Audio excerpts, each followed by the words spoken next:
By 1970, Steve McQueen started coming to film sets with a loaded pistol tucked into the back of his jeans. It wasn't a prop. It wasn't for a scene. It was a chaotic, terrifying reality for everyone around him.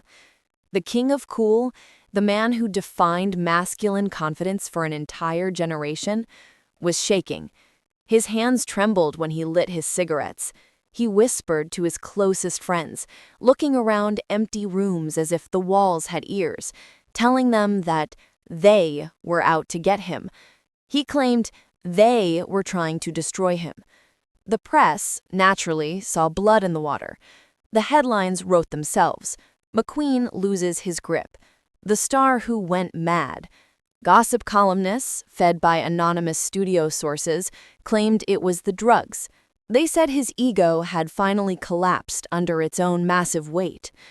At exclusive cocktail parties in Beverly Hills, studio executives clinked their crystal glasses and laughed, whispering, "Poor Steve, he's finished, he's seeing ghosts."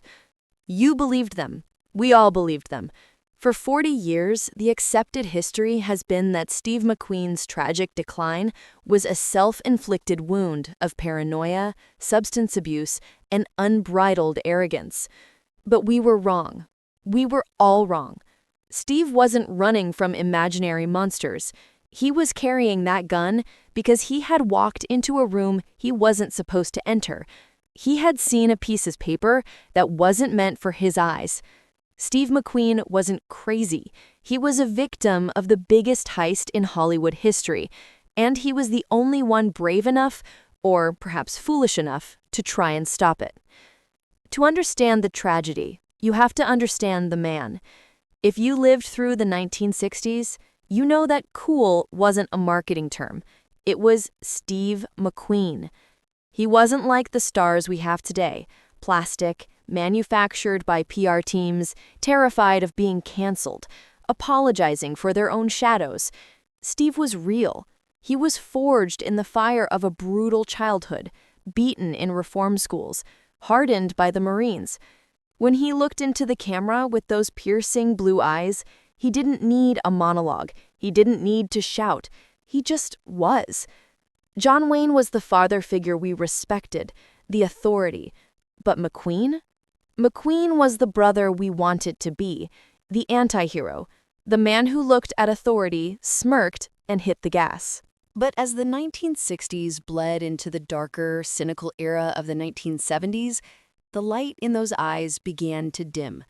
The easygoing charm was replaced by a dark, brooding intensity.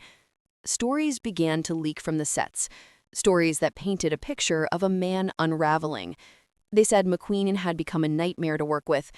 They said he was counting the coffee cups at the craft service table. They said he was demanding the studio pay for his gasoline and his electric razors.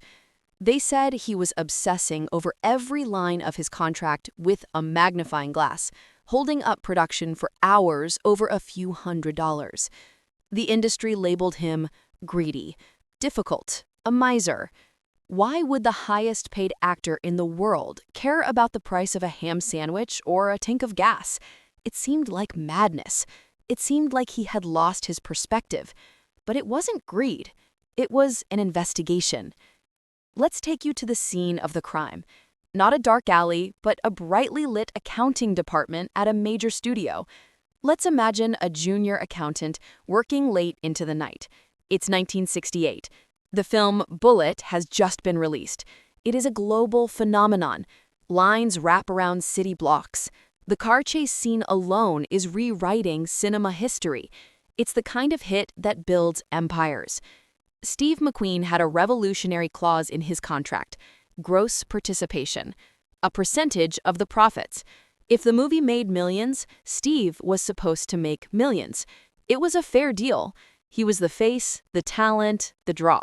But late one night, looking at the ledger for Bullitt, the numbers didn't add up. The movie has made a fortune, but in the column marked net profit, the number is 0. Actually, less than 0. According to the books, Bullitt, one of the most successful films of the decade, was a financial failure. How was that possible? This was the birth of what we now call Hollywood accounting, The studio had charged inflated marketing costs, executive bonuses, private jets, and even the losses from other failed movies against the budget of Bullitt. They made the profit disappear so they wouldn't have to pay Steve a single dime. Steve wasn't a forensic accountant, but he had street smarts. He knew when he was being hustled. He asked his agents, "Where is my money?" And the answer was always the same smooth corporate lie. "The overheads were high, Steve. Marketing was expensive. We haven't broken even yet." That's when the paranoid Steve was born. Imagine the psychological torture. You are the biggest star in the world. You generate millions for these people. You invite them to your home, and you know deep in your gut that they are reaching into your pocket and robbing you blind while smiling in your face.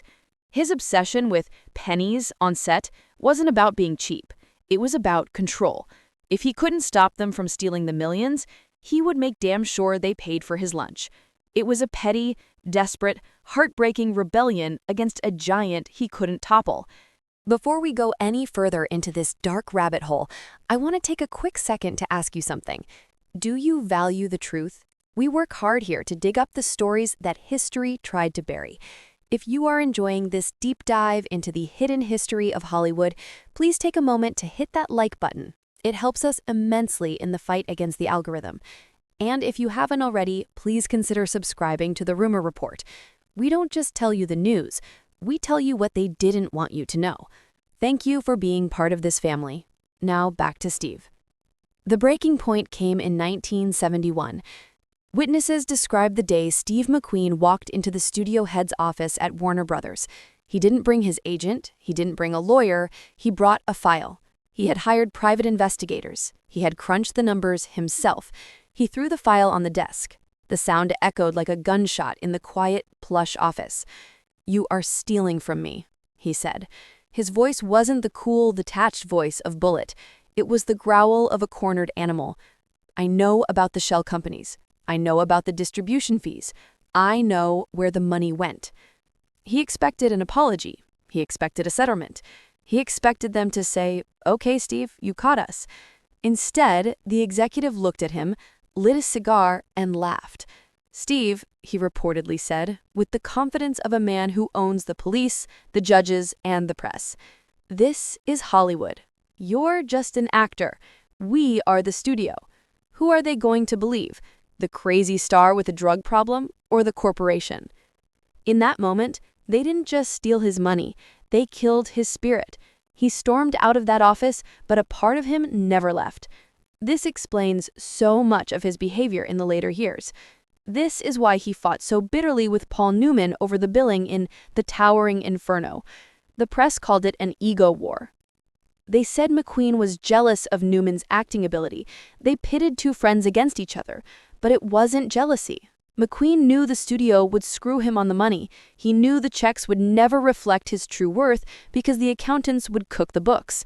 So the only thing he had left, the only currency they couldn't devalue with a calculator, was his name. He demanded his name be first, or at least equal, not out of vanity, but because it was the last piece of property he actually owned. He was fighting for his legacy while the world mocked him for his pride.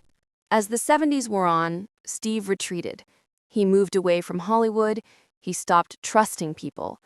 He started demanding upfront payments in cash or tangible goods. He became a recluse in the eyes of the industry. They called it a breakdown. But was it? Or was it the rational action of a man who realized he was working for a crime syndicate? When you know everyone around you is a thief, is it paranoia to lock your doors? Is it madness to carry a gun? Steve McQueen died in 1980, at the age of 50. The official cause was cancer, mesothelioma, likely from asbestos exposure in his youth. But those who knew him best, the few friends who stayed by his side until the end, say the stress, the betrayal, and the constant state of war with the industry weakened his heart long before the tumors appeared. When he died, the studios released polite statements. A great loss, they said, a true icon. They buried him, and they hoped they buried the secret with him. They hoped the story of the crazy Steve McQueen would be the one that stuck. And for a long time, it did. For decades, Hollywood accounting remained a whisper, a conspiracy theory discussed only by bitter screenwriters in dive bars. But Steve was playing the long game. The truth has a funny way of surfacing, usually when the guilty think they are safe. Years later, the dam broke. It wasn't just Steve. Court cases involving The Lord of the Rings, the TV show Bones, and even Stan Lee revealed exactly what Steve had discovered 40 years earlier. Documents proved that net profit is a myth designed to rob creators. The forensic accountants proved that the studios were running a legalized Ponzi scheme on their own talent. Peter Jackson had to sue to get his fair share of The Hobbit's gold. Stan Lee had to sue to see a penny from Spider-Man. Suddenly, the crazy stories about Steve McQueen didn't seem so crazy anymore. He wasn't paranoid. He was a prophet. He was the first man to stand on the tracks and try to stop the train. The gun in his belt, it was real fear. Because he realized he wasn't just dealing with bad bosses, he was working for gangsters in suits who would destroy a man's reputation to save a nickel. Today, when you watch Bullet, don't just see a car chase. Don't just see the Mustang flying over the hills of San Francisco. See the man behind the wheel. Look at his face. That tension you see, it's real. That is a man who was surrounded by vultures, who was gaslit by the media, and who was robbed by his family. But look at him closely. He never blinked. They took his money, they tried to take his reputation, they tried to write him off as a drug-addled husband, but they could never take his cool. Steve McQueen was right. Every single paranoia he had turned out to be a fact. Every accusation he made in private turned out to be true. It took us half a century to apologize to him, but the verdict is finally in. The studios were the villains, Steve was the hero. And he fought that battle alone, with nothing but his gut instinct and his refusal to be a victim. Maybe that's the real tragedy. Not that he died young, but that he died thinking he had lost. He died thinking the bad guys won.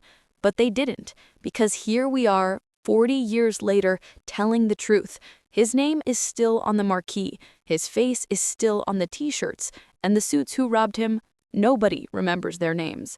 They are dust. Steve McQueen is forever. I hope this story makes you look at the King of Cool a little differently next time you see him on screen. It wasn't just acting, it was survival. What do you think? If Steve were alive today, would he have survived the modern Hollywood machine, or would he have burned it down? I read every single comment, so please let me know your thoughts down below. If you want to see more stories like this, stories where we vindicate the legends and expose the lies, make sure you are subscribed to the channel. It's the best way to support honest storytelling. I'm your host, and this is the Rumor Report. Remember, in this town, the official story is usually the lie. See you in the next file.